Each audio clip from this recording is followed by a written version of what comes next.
El estrés no es, como muchos creen, un enemigo al que hay que eliminar por completo.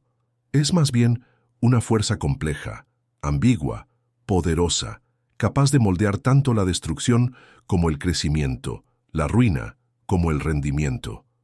La pregunta no es cómo huir del estrés, sino cómo entender su naturaleza cambiante, su doble rostro, su lógica bioquímica y emocional. Porque el mismo sistema nervioso que se activa ante una amenaza real es el que responde a una oportunidad inesperada. Lo que marca la diferencia no es tanto el estímulo, sino el contexto, la percepción y la manera en que nuestro cerebro lo etiqueta.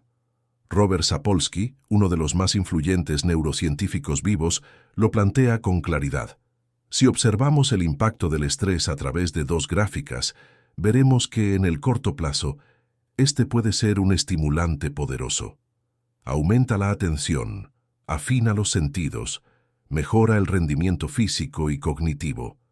Es el sistema del cuerpo que te prepara para la acción. Pero si esa activación se vuelve crónica, como cuando pasas décadas atrapado en el mismo tráfico diario o trabajando bajo un jefe abusivo, el cuerpo comienza a deteriorarse desde dentro. La respuesta aguda, que una vez fue útil, se convierte en veneno, porque lo que te salvaba ahora te desgasta, lo que antes te activaba ahora te drena. Y sin embargo, en esta ecuación no todo es biología dura. Hay algo más, algo que nos lleva más allá del cortisol y las catecolaminas, algo que tiene que ver con la amígdala, esa pequeña estructura cerebral que decide en fracciones de segundo si una experiencia es amenaza o deleite, si es horror o emoción. Lo fascinante es que las respuestas fisiológicas a una montaña rusa o a una agresión inesperada son prácticamente idénticas.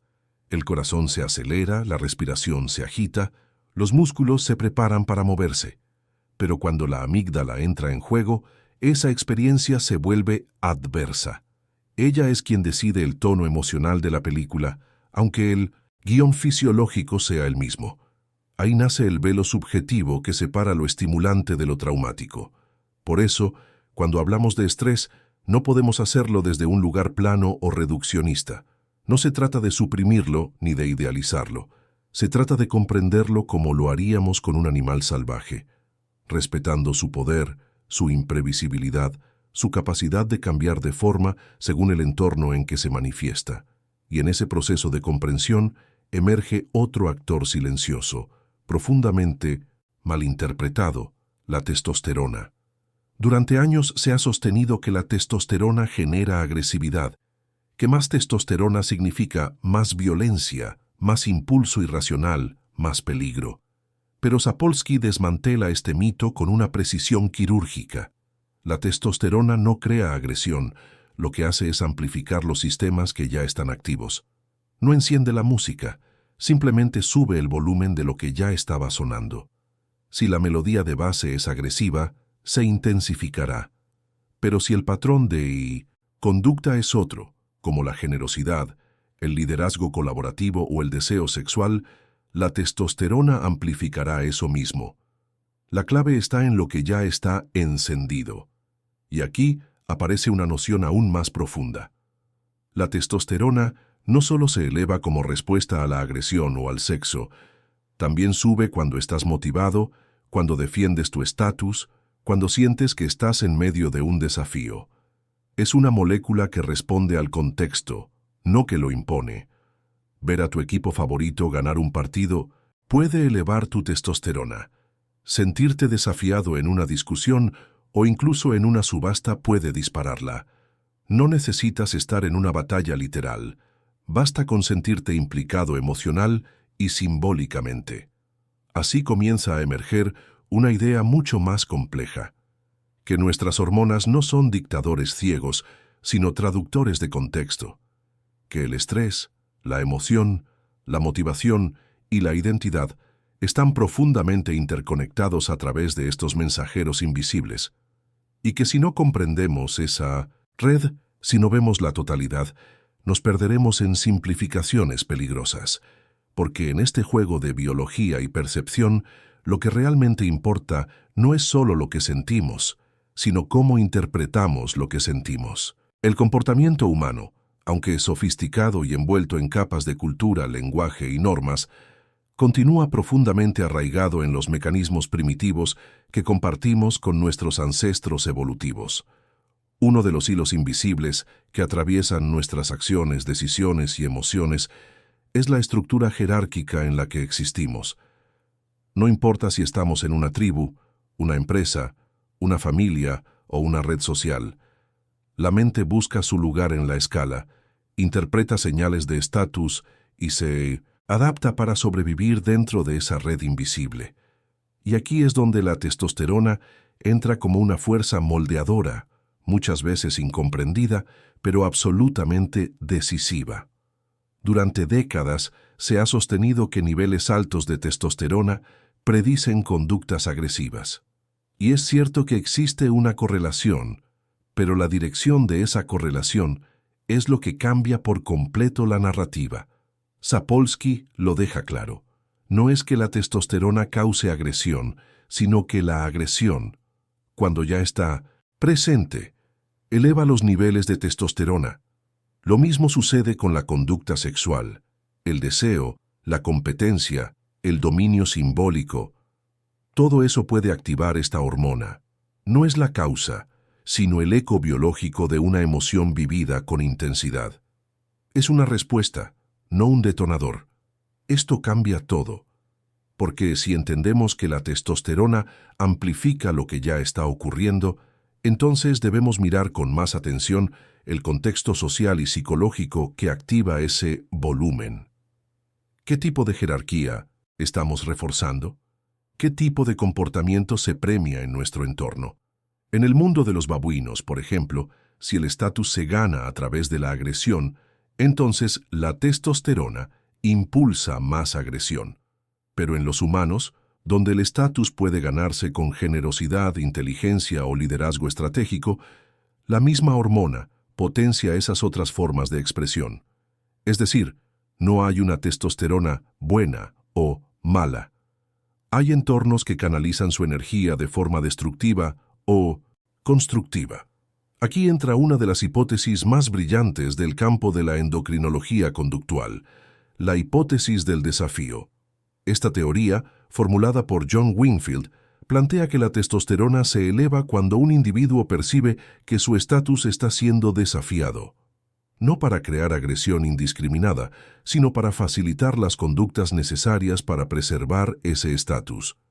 En un contexto tradicional, eso puede significar pelear, pero en un entorno moderno y simbólico, como una subasta, una presentación o una negociación de poder, esa elevación hormonal puede traducirse en audacia, generosidad estratégica o confianza amplificada.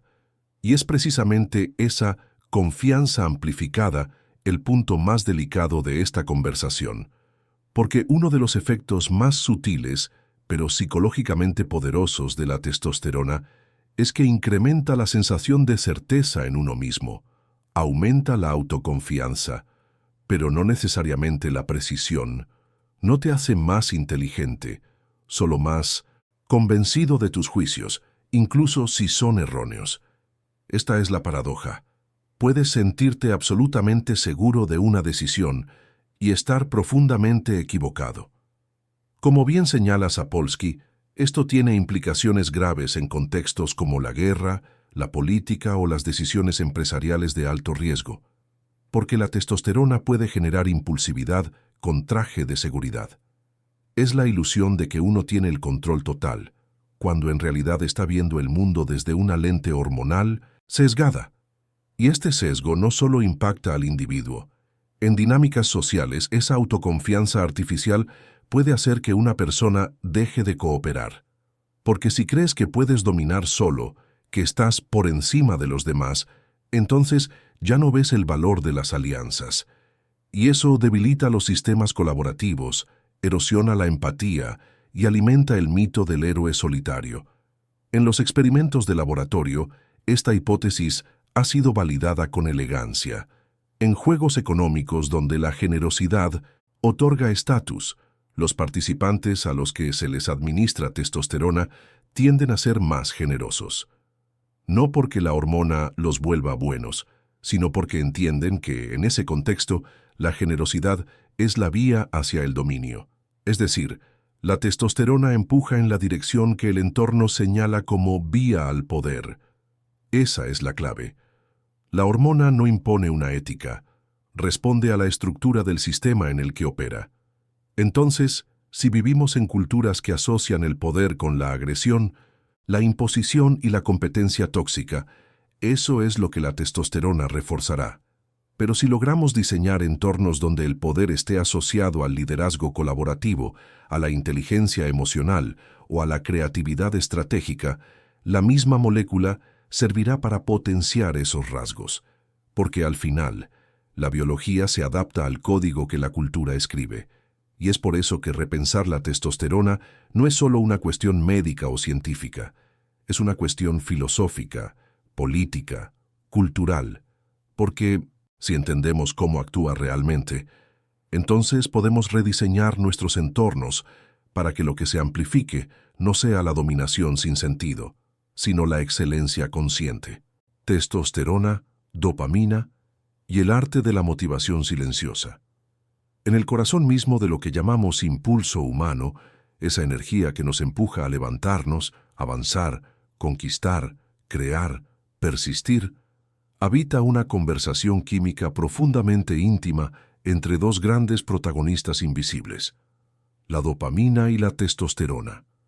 Durante mucho tiempo, se creyó que la dopamina era simplemente la molécula del placer, esa chispa que encendía el deleite cuando algo bueno ocurría. Pero hoy sabemos que eso es solo una pequeña parte de la historia. La dopamina no es tanto la recompensa como la anticipación de ella. No es la satisfacción, sino el deseo. No es la meta, sino el impulso que te hace perseguirla. Y cuando se cruza con la testosterona, esa anticipación se convierte en determinación visceral, en urgencia vital, en un fuego que empuja incluso sin que uno sepa por qué. Robert Sapolsky lo expresa con claridad. La testosterona no solo potencia comportamientos, también altera el estado de conciencia, aumenta la sensación de energía, la sensación de estar despierto, de presencia, de alerta, y lo que es más importante, aumenta la motivación, pero no lo hace desde la lógica, lo hace desde la biología, desde el músculo, desde la médula espinal. En cuestión de minutos puede elevar la absorción de glucosa en el músculo esquelético, hacerte sentir más fuerte, más decidido, más vivo. No porque haya un pensamiento que lo justifique, sino porque tu cuerpo ya decidió que es hora de moverse. Y aquí es donde se vuelve fascinante. Los niveles óptimos de testosterona no solo se sienten bien emocionalmente, también se codifican como placer biológico. Las ratas de laboratorio presionan una palanca para autoadministrarse testosterona del mismo modo que lo harían para obtener una droga que aumenta la dopamina. No lo hacen porque comprendan el mecanismo molecular, sino porque su cerebro ha aprendido que ese estado las pone en ventaja, que ese cóctel hormonal de alerta, enfoque y deseo es un estado superior de preparación para enfrentar el mundo.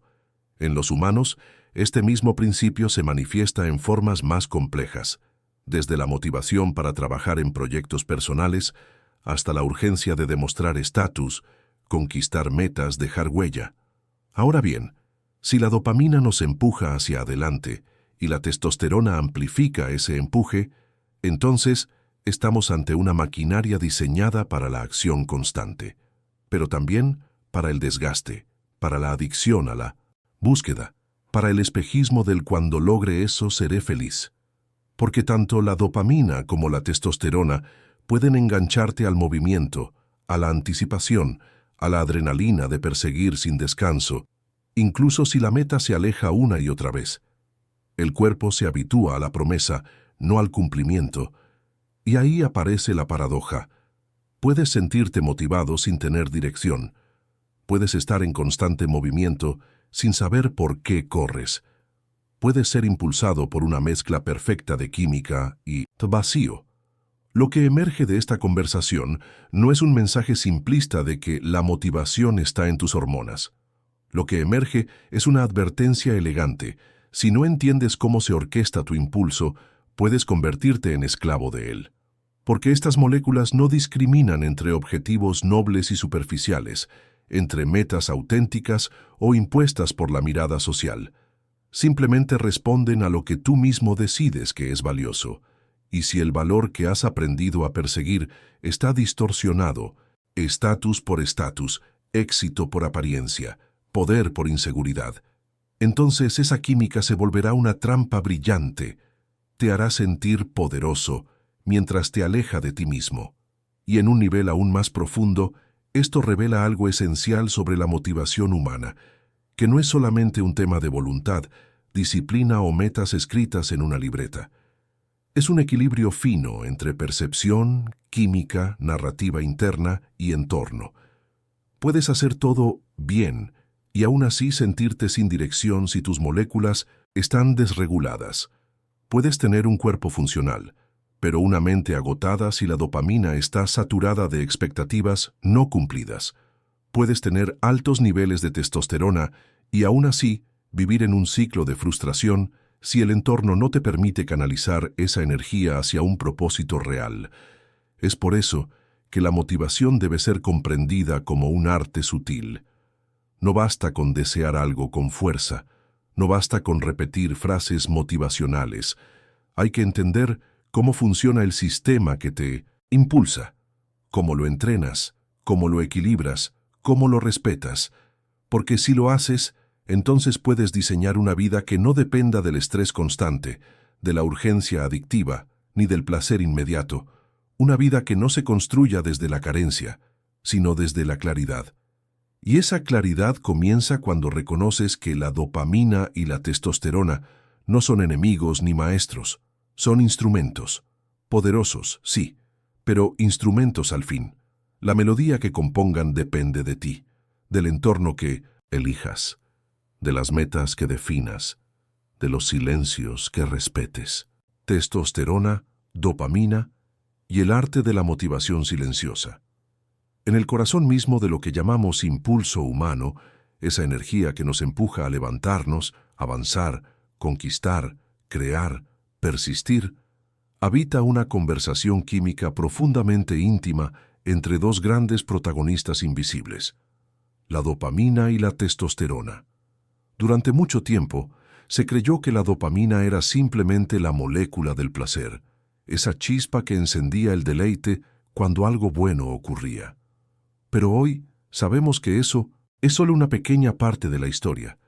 La dopamina no es tanto la recompensa como la anticipación de ella. No es la satisfacción, sino el deseo. No es la meta, sino el impulso que te hace perseguirla. Y cuando se cruza con la testosterona, esa anticipación se convierte en determinación visceral, en urgencia vital, en un fuego que empuja incluso sin que uno sepa por qué. Robert Sapolsky lo expresa con claridad. La testosterona no solo potencia comportamientos, también altera el estado de conciencia, aumenta la sensación de energía, la sensación de estar despierto, de presencia, de alerta. Y lo que es más importante, aumenta la motivación, pero no lo hace desde la lógica, lo hace desde la biología, desde el músculo, desde la médula espinal. En cuestión de minutos puede elevar la absorción de glucosa en el músculo esquelético, hacerte sentir más fuerte, más decidido, más vivo. No porque haya un pensamiento que lo justifique, sino porque tu cuerpo ya decidió que es hora de moverse. Y aquí es donde se vuelve fascinante. Los niveles óptimos de testosterona no solo se sienten bien emocionalmente, también se codifican como placer biológico. Las ratas de laboratorio presionan una palanca para autoadministrarse testosterona del mismo modo que lo harían para obtener una droga que aumenta la dopamina. No lo hacen porque comprendan el mecanismo molecular, sino porque su cerebro ha aprendido que ese estado las pone en ventaja, que ese cóctel hormonal de alerta, enfoque y deseo es un estado superior de preparación para enfrentar el mundo. En los humanos, este mismo principio se manifiesta en formas más complejas, desde la motivación para trabajar en proyectos personales hasta la urgencia de demostrar estatus, conquistar metas, dejar huella. Ahora bien, Si la dopamina nos empuja hacia adelante y la testosterona amplifica ese empuje, entonces estamos ante una maquinaria diseñada para la acción constante, pero también para el desgaste, para la adicción a la búsqueda, para el espejismo del cuando logre eso seré feliz. Porque tanto la dopamina como la testosterona pueden engancharte al movimiento, a la anticipación, a la adrenalina de perseguir sin descanso, incluso si la meta se aleja una y otra vez. El cuerpo se habitúa a la promesa, no al cumplimiento, y ahí aparece la paradoja. Puedes sentirte motivado sin tener dirección. Puedes estar en constante movimiento sin saber por qué corres. Puedes ser impulsado por una mezcla perfecta de química y vacío. Lo que emerge de esta conversación no es un mensaje simplista de que la motivación está en tus hormonas. Lo que emerge es una advertencia elegante. Si no entiendes cómo se orquesta tu impulso, puedes convertirte en esclavo de él. Porque estas moléculas no discriminan entre objetivos nobles y superficiales, entre metas auténticas o impuestas por la mirada social. Simplemente responden a lo que tú mismo decides que es valioso. Y si el valor que has aprendido a perseguir está distorsionado, estatus por estatus, éxito por apariencia, poder por inseguridad, entonces esa química se volverá una trampa brillante. Te hará sentir poderoso mientras te aleja de ti mismo. Y en un nivel aún más profundo, esto revela algo esencial sobre la motivación humana, que no es solamente un tema de voluntad, disciplina o metas escritas en una libreta. Es un equilibrio fino entre percepción, química, narrativa interna y entorno. Puedes hacer todo bien y aún así sentirte sin dirección si tus moléculas están desreguladas. Puedes tener un cuerpo funcional, pero una mente agotada si la dopamina está saturada de expectativas no cumplidas. Puedes tener altos niveles de testosterona y aún así vivir en un ciclo de frustración si el entorno no te permite canalizar esa energía hacia un propósito real. Es por eso que la motivación debe ser comprendida como un arte sutil.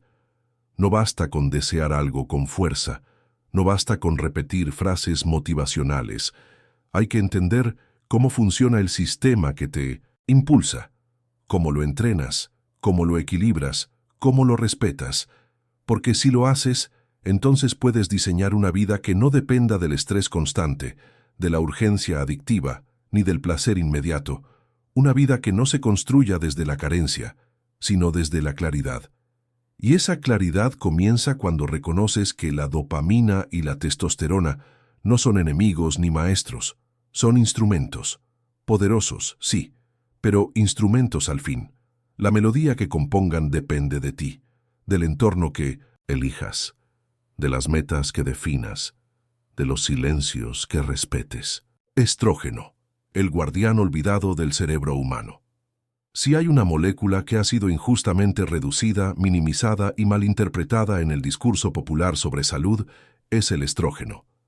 Durante décadas ha sido encasillado como la hormona femenina, asociada a la sensibilidad, las emociones, la ternura, casi como si su presencia representara un obstáculo para la lógica, la fuerza o el control.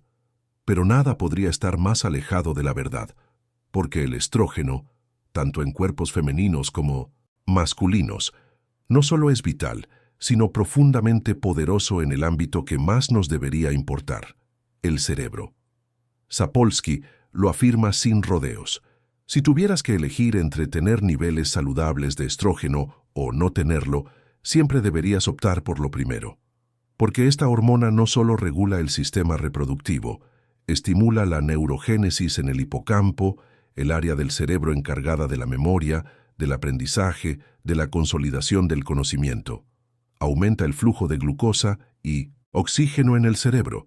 Protege contra el deterioro cognitivo, reduce la inflamación, previene el daño oxidativo de los vasos sanguíneos y, lo más sorprendente, es uno de los factores protectores más importantes contra el Alzheimer, tanto en mujeres como en hombres.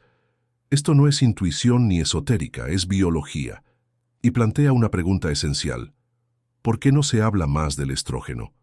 ¿Por qué no se educa a las personas, especialmente a las mujeres, sobre la importancia de mantener niveles saludables de esta hormona más allá de la edad fértil. Porque el reemplazo hormonal sigue siendo un tabú, un tema relegado a conversaciones privadas o a decisiones médicas tardías cuando ya los sistemas han comenzado a colapsar. El problema no está en la molécula, está en el momento, cuando el cuerpo ha vivido años con altos niveles de estrógeno y de pronto estos caen en picada, por edad, cirugía o enfermedad, e intentamos reactivar todo el sistema con terapias artificiales. Lo que ocurre muchas veces es un desajuste violento, como intentar encender una caldera abandonada hace décadas. Lo que debía ser protección se convierte en caos. Pero si esa terapia se introduce de forma fisiológica, con cuidado, con acompañamiento y con el tiempo adecuado, puede convertirse en una herramienta extraordinaria de preservación neuronal y de bienestar integral. Y esto no solo aplica a las mujeres, también a los hombres, porque aunque la testosterona es la hormona dominante en sus cuerpos, el estrógeno también cumple funciones críticas. De hecho, gran parte de la testosterona se convierte en estrógeno dentro del cerebro masculino. Esa conversión es fundamental para el equilibrio emocional, la cognición, la plasticidad neuronal. Por eso, cuando los niveles de estrógeno caen drásticamente en hombres mayores, también aparecen síntomas similares al deterioro cognitivo. Y sin embargo, rara vez se evalúan estos niveles como parte del cuidado integral masculino. Seguimos atrapados en una visión binaria, simplista y profundamente obsoleta del cuerpo humano. La clave está en el conocimiento y en una actitud proactiva. No podemos esperar a que el deterioro se manifieste para actuar, porque cuando hablamos de hormonas, el tiempo no solo es oro, es estructura, es sinapsis, es memoria, es futuro. Y entender esto, aceptarlo y actuar en consecuencia no es una decisión médica, es un acto de responsabilidad biológica. Así como aprendimos a medir el colesterol, la presión arterial o los niveles de glucosa, debemos normalizar el monitoreo de las hormonas clave que afectan nuestro cerebro.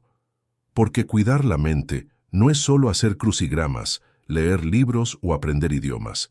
También es biología. Y muchas veces, la salud mental comienza en lo más íntimo de nuestra química interna. Y si este tipo de contenido te ayuda a ver el cuerpo con otra profundidad, con más claridad y conciencia, considera suscribirte al canal Cuerpológico. Aquí exploramos la ciencia con humanidad y la humanidad con ciencia, porque comprender tu cuerpo es comenzar a dominar tu vida. El estrés no está afuera, está en la forma en que percibes el mundo. El estrés no es una sustancia ni una reacción automática, no es una señal externa ni una emoción fija, es una lectura interior, una forma de traducir lo que ocurre afuera a través del filtro invisible de lo que creemos, esperamos, tememos o deseamos. Por eso, la misma experiencia puede hundir a una persona y fortalecer a otra. Porque lo que duele no es el hecho en sí, sino el marco desde el cual lo interpretamos. Para entenderlo, basta imaginar dos cuerpos sometidos al mismo esfuerzo físico. Ambas personas corren. Una lo hace por elección, porque lo desea, porque siente que lo controla. La otra es obligada, forzada, arrastrada por una presión externa. Fisiológicamente, el movimiento es el mismo, pero los efectos en el cuerpo y la mente serán radicalmente distintos. En la primera, ese esfuerzo es fuente de salud. En la segunda, es una forma de daño. La diferencia no está en el acto, sino en la percepción de control.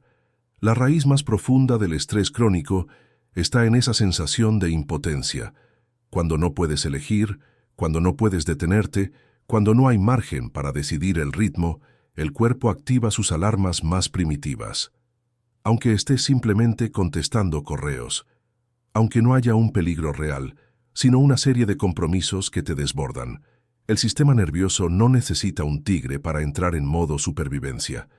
Le basta con sentir que no puedes salir de donde estás. Y ese mismo principio se aplica a las estrategias para reducir el estrés. No sirven si se imponen, No funcionan si se sienten como un castigo o una obligación más. Meditar no ayuda si se vuelve una tarea. Respirar no calma si se hace por deber. El cuerpo solo responde a lo que sientes como propio, como refugio, como pausa voluntaria. Por eso no hay recetas mágicas.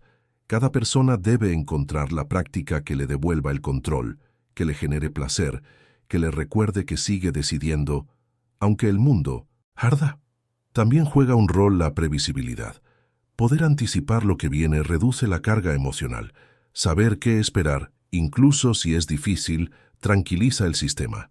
Por eso las sorpresas desagradables, las que ocurren sin aviso, sin lógica, sin patrón, son las que más dañan. El estrés que no se puede anticipar se graba más profundamente en la piel, en los músculos, en la memoria emocional. Y sin embargo, hay algo todavía más poderoso que el control o la previsibilidad: el significado.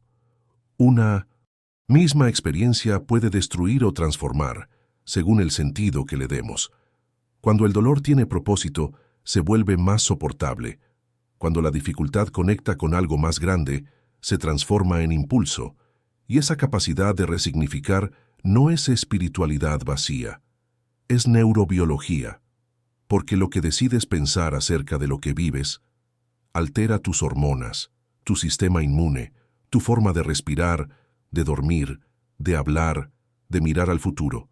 La mente humana no solo responde al entorno, lo reinterpreta constantemente.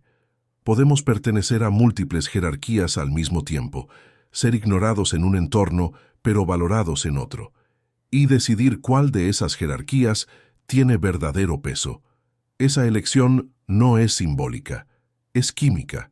Tu cuerpo lo siente, tu corazón lo registra, tus células lo entienden.